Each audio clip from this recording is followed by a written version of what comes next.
Hi, I'm Jordan, and this is the Farm Builder Daily Briefing. And what we're going to show you today is part of the farm where we are reducing the forest canopy, cutting out a lot of the trees. This is on our hog range, and we're experimenting with integrating different livestock species with the pigs with a tree crop and seeing how much we can accomplish on one piece of ground with animals, plants, and trees. So, show you what we got going on.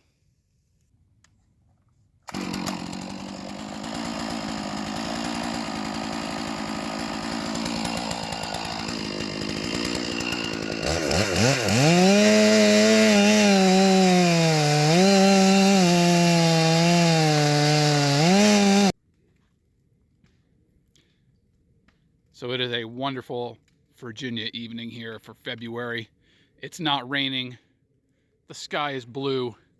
Beautiful sunset going on. All right, so we're out here on our hog range. Most of our hogs run in the woods, as you can see behind on the ridge there. Obviously, if you have a heavy canopy, it is hard to get any kind of cover crops to grow on the ground. In some places, they won't do much at all.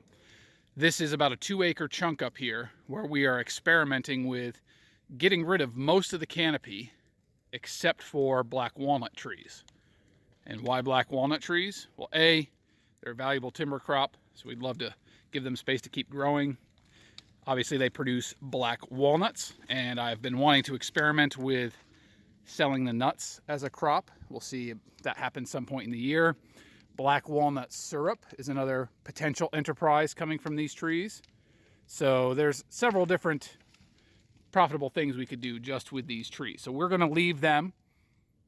Also, pigs do not mess with the root systems of black walnuts. I imagine they probably taste nasty.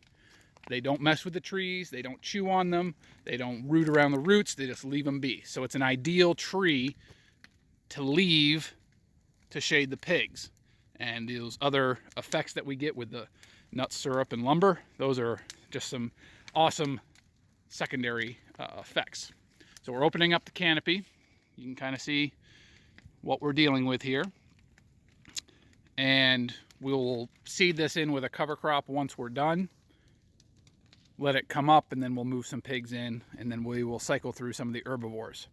The idea is to use the pigs to till in high-value forages, like forage sorghum, stuff like that. Maybe some type of field peas, and then graze it with an herbivore lightly before running the pigs through again. So this is one of our fires going. What we're doing is coming through, pushing a lot of the trees over because we got the mini excavator up here, cutting out the bigger stuff. So we've got some big log piles over here. I'll show you in a minute. And then we're actually burning the brush. Most times we wouldn't do something like burning the brush. We would just leave it because the pigs don't care.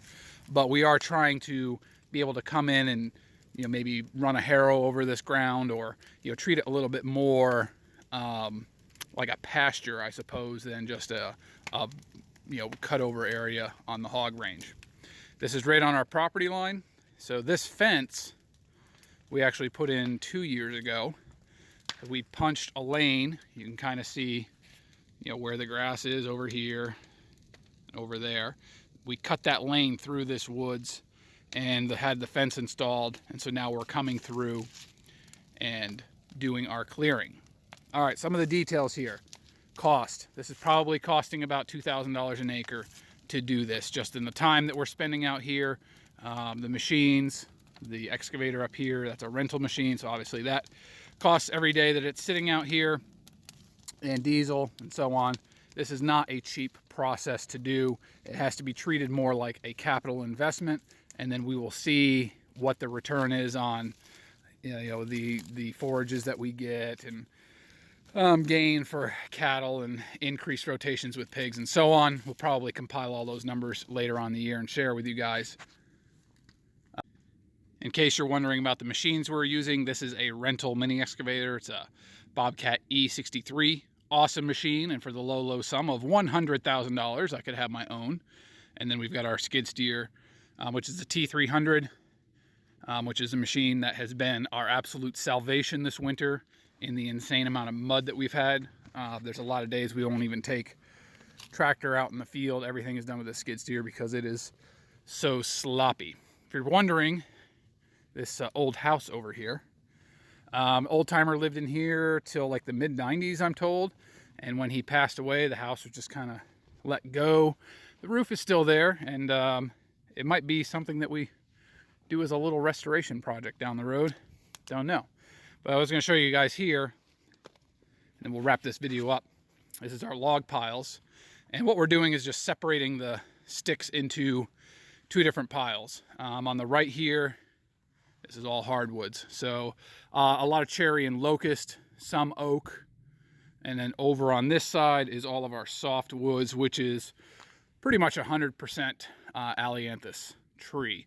Some of you might call it sumac, tree of heaven. Pretty much a junk tree when it comes for wood. You know, it'll burn, but it burns really fast, and it's a light wood. We may end up just running all these through a chipper to make chips. But at this point, we probably have 20 cords of each, guessing, piled up here.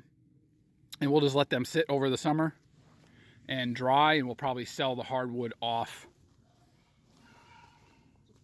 Somebody's not happy over there. We'll sell the hardwood off in the fall. All right, so that's kind of what we've been doing with these couple dry days that we've got here. Thought you guys might find it interesting, and definitely stay tuned as we go through the season. We'll give updates on this project of canopy reduction. We've still got an area down along here to move through and clear out.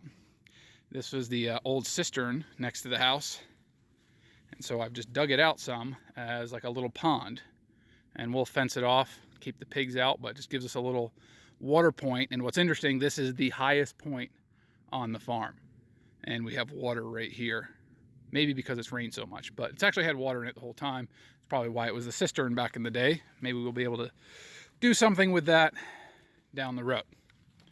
All right, I've bored you enough with this video, so until next time, guys, take care and get after it.